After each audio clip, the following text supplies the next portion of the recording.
Hi everyone and welcome back to another video.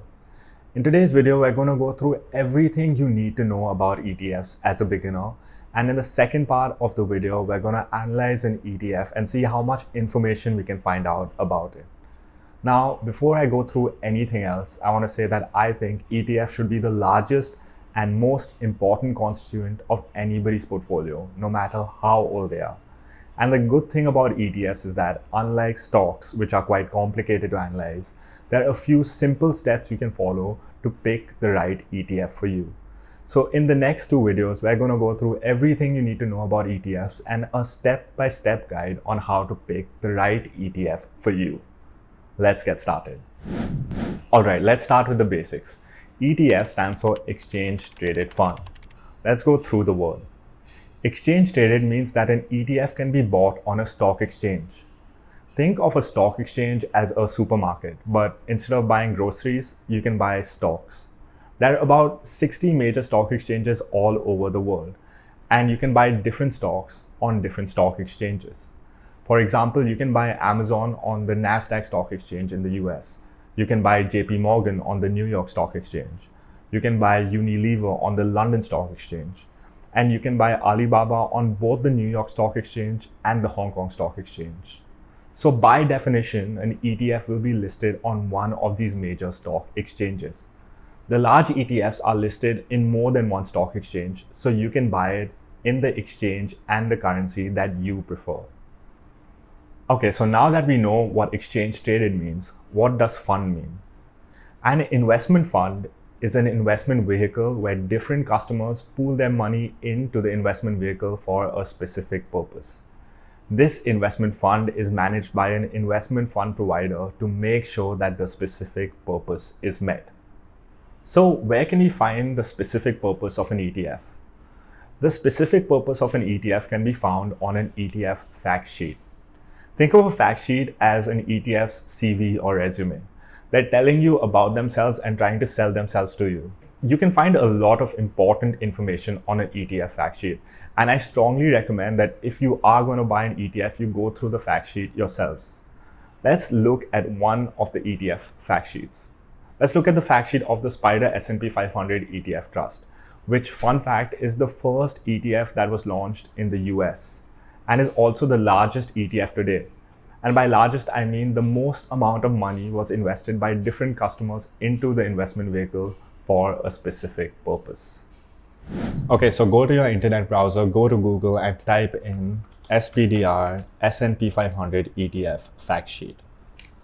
The first thing that pops up should be the fact sheet. And when you open the fact sheet, the specific purpose of the ETF can be found on the top left under key features. So let's go through this. The SPDR S&P 500 ETF Trust seeks to provide investment results that before expenses correspond generally to the price and yield performance of the S&P 500 index. So the specific purpose of this ETF is to provide investment results that before expenses correspond generally to the price and yield performance of the S&P 500. What other information can we find on a fact sheet? Well, you can find quite a lot actually. You can find the performance of the ETF. So you can find the 1 year, 3 year, 5 year, and 10 year performance versus the performance of the index. You can find the net expense ratio of the ETF, which is how much the ETF charges you. And if you go down, you can actually find the characteristics of the ETF, as well as the top 10 holdings and the top sectors the ETF is invested in. So again, if you want to buy an ETF, go through the ETF fact sheet because you should have a good understanding of the ETF that you want to buy. Okay, so now that we know what exchange traded means and what fund means, let's put these together. An exchange traded fund is an investment fund that has a specific purpose that can be bought or sold on a stock exchange. Now, there are many different ways to categorize ETFs. You can categorize ETFs by asset class, you can categorize ETFs by themes or investment objectives, but I like categorizing ETFs in two ways: passive ETFs and active ETFs. The specific purpose of a passive ETF is to replicate or copy the performance of an index. Let's briefly talk about what an index is. An index measures the performance of a group or basket of financial instruments. For example, the S&P 500 index measures the performance of the 500 largest companies in the US. So a passive ETF tracks, copies, or replicates the performance of a group or basket of financial instruments. I'm highlighting the word copy here because that's the job of a passive ETF. Not to do better than the index, not to do worse than the index, but to do exactly the same as an index. Okay, so now that we know this, let's go through an example. This example might be slightly counterintuitive. Suppose you have two ETFs that track the S&P 500, the S&P A ETF and the S&P B ETF. The one-year performance of the S&P A ETF is 20.1%, while the one-year performance of the S&P B ETF is 20.3%. Which one's done better? Well, it really depends. How has the S&P 500 index done? Suppose the S&P 500 index has done 20% last year. Well, then even though the S&P B ETF performed better, the S&P A ETF has actually done a better job of copying or replicating the index. I know this sounds a little counterintuitive, but just remember, the job of a passive ETF is to copy or replicate the performance of an index. An active ETF, on the other hand, has fund managers that make active decisions on which financial instruments to buy and sell to meet the fund's specific purpose. So unlike passive ETFs, which just replicate the performance of an index and don't have any fund managers, an active ETF has fund managers that actively decide which financial instruments to buy and sell to meet the specific purpose of the fund. Okay, now that we know what passive ETFs are and what active ETFs are, know this. 98% of all ETFs that are out there by assets under management are passive ETFs. Only 2% of ETFs are active ETFs. In fact, when ETFs were first launched in 1990, their only purpose was to track the performance of an index. The first active ETF was launched in 2008, 18 years later. Okay, so now that we know what an ETF is and how to categorize ETFs, let's analyze one ETF. Let's analyze the ESPO ETF, which is known as the VanEck Video Gaming and Esports ETF. So again, we go to our internet browser, we go onto Google and we type the name of the ETF and add fact sheet at the end. The first link that should pop up will be the ETF fact sheet. So let's analyze this fact sheet and see what we can say about the ETF. The first thing I can tell is that the investment fund provider is VanEck because it's called the VanEck Video Gaming and Esports ETF and VanEck is written on the top right. If you look at the specific purpose of the ETF, you can find it under fund description. So the VanEck Video Gaming and Esports ETF seeks to replicate as closely as possible before fees and expenses the price and yield performance of the MVIS Global Video Gaming and Esports Index. So what have we found out? We found out the specific purpose of the ETF, and we've also found out that it's a passive ETF because it seeks to replicate as closely as possible. So it's not an active ETF, it's a passive ETF. What else can we find out about the ETF? Well, it has 25 holdings. So the group or basket of holdings is 25. What are the top 10 holdings? Well, the top 10 holdings will be in the video gaming and esports related industry. And so you can see that AMD, Tencent, Activision Blizzard, Nintendo, Nvidia, all the large players in this area are held by the ETF. What else can we find out about this ETF? Well, you can find out the average annual total return. The ESPO ETF has done 29.3% annually over the last 3 years, while the index has done 29.95%.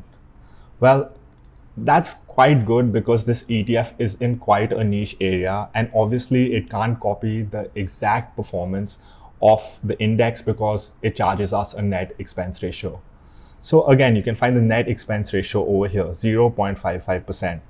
So if you take the performance of the index and you subtract the net expense ratio, you get a performance that is very close to the actual performance of the ETF. So the ETF has done quite a good job at replicating the performance of the index. If you go further down, you can find the top 10 countries that the ETF has exposure to and the top sectors that the ETF has exposure to. So just by looking at the fact sheet and understanding the basics of what an ETF is, you can actually find out a lot about an ETF. Now that we know what ETFs are, how to categorize ETFs, and how to analyze an ETF, let's go through why ETFs have become so popular and why the flow into ETFs has increased so much over the last 10 to 15 years. The first benefit of ETFs is they are cheap as hell. I mean, they're super cheap. You can get an ETF that tracks the performance of the S&P 500 index for 0.03%. That means for every $1,000 you put in, you have to pay 30 cents a year. The reason passive ETFs are so cheap is because they don't have any fund managers. They follow more of a mechanical process. Active ETFs are slightly more expensive because they do have active fund managers making decisions, but they're still cheaper than other funds that exist out there. So passive ETFs are really cheap, active ETFs are quite cheap, and then there are hedge funds or mutual funds which are more expensive. The second benefit of ETFs is that they offer portfolio diversification. Think about it this way. If you buy $100 of a S&P 500 ETF, you're getting exposure to the 500 largest companies in the United States. So by putting a small amount of money, you're getting exposure to a group or basket of financial instruments. Otherwise, if you try to buy Amazon shares by yourself, for example, you'll have to pay more than $3,000 to get exposure to one stock of Amazon. The third benefit of ETFs is that they offer trading flexibility. Since ETFs are exchange traded, you can buy them whenever a stock exchange is open. This is unlike other funds out there that can be bought maybe once a day or once a week. ETFs are also priced throughout when the stock market is open, depending on how the index is performing. This is unlike mutual funds, which are priced one time a day. The fourth benefit of ETFs is that they are transparent. ETFs publish a daily holdings report, which means if you want to buy an ETF, if you go to the ETF fund provider's website, you can check exactly what the ETF is holding on that specific day. This is unlike funds that exist out there that publish quarterly holdings reports. So while ETFs publish their holdings report every day, other funds normally publish their holdings report once a quarter. The fifth benefit of ETFs is that they are tax efficient. Anytime a fund sells one of their holdings that are in a profit, they have to pay capital gains tax, just like us. And the capital gains tax is borne by the ETF fund holders. Well, when I sell an ETF on an exchange, it is bought by somebody else on the exchange. So if I sell $2,000 of an ETF, somebody else is buying the $2,000 of the ETF, which means there's no net outflow for the ETF fund, which means no capital gains tax is incurred. This is unlike mutual funds. For example, if I sell $2,000 of a mutual fund, the mutual fund provider has to sell $2,000 worth of holdings within the mutual fund to give me the $2,000. And therefore, if they sell any holdings that are in profit, they will have to pay capital gains tax. There are many more benefits of ETFs which I'm not touching upon, but these are some of the key reasons why ETFs have become so popular and why I say that ETFs should be the largest and most important constituent of anybody's portfolio. In the next part of this video, we'll go through a step-by-step guide on how to pick the right ETF for you. If you found this video helpful or useful, do like the video, subscribe if you like this kind of content, and I'll see you in the next one.